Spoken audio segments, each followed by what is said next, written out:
The number of firefighters has hit a shocking record low in the first annual figures since the Grenfell Tower disaster. Critics warn safety is at risk after fire safety audits also plummeted by 14% in the year before the tragedy.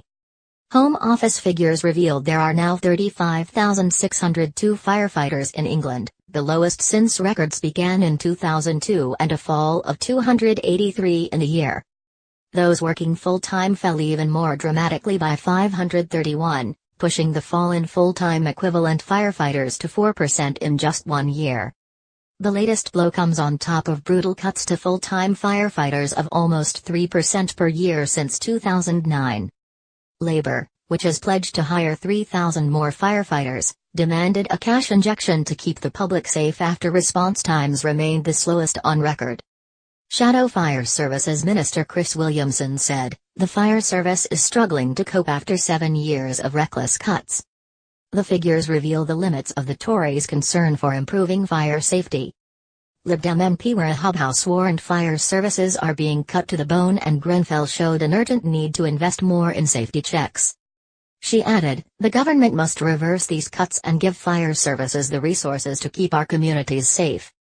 The figures show the entire fire service workforce has fallen from 51,700 in 2009 to 40,200 in 2017.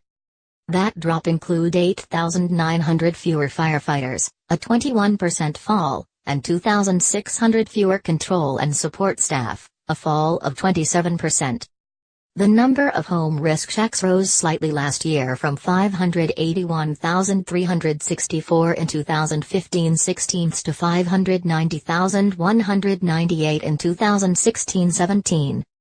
But Labour said home risk checks were still down by 185,000 since the Tories took power. And the figures show there were just 54,247 fire safety audits in 2016-17, leading to 68 prosecutions. That is a 14% drop on the 63,201 audits and 99 prosecutions 1 year earlier, and a 36% drop since the 84,575 audits in 2010-11. The figures cover the period to the end of March, 2.5 months before the Grenfell Tower disaster.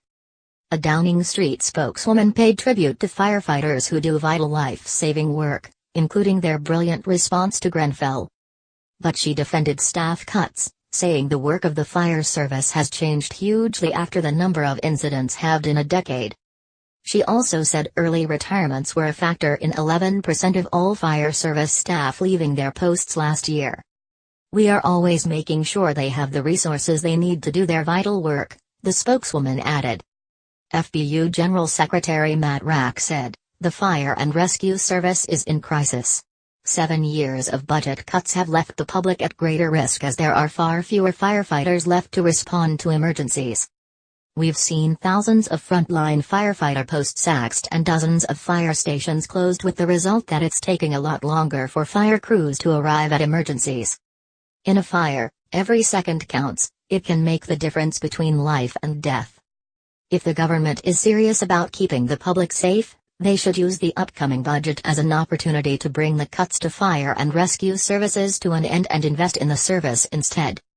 Disasters like the fire at Grenfell Tower show how important and valued our emergency services are. MPs from all parties should support investment into the fire and rescue service in order to maintain a world-class, professional service that keeps us all safe. A Home Office spokeswoman said, "There is no target number of fire safety audits that fire and rescue services must carry out each year. This government has announced an independent review of building regulations and fire safety in the summer. We must learn from the outcomes of this review and will take all the necessary steps to make sure an incident like Grenfell can never happen again."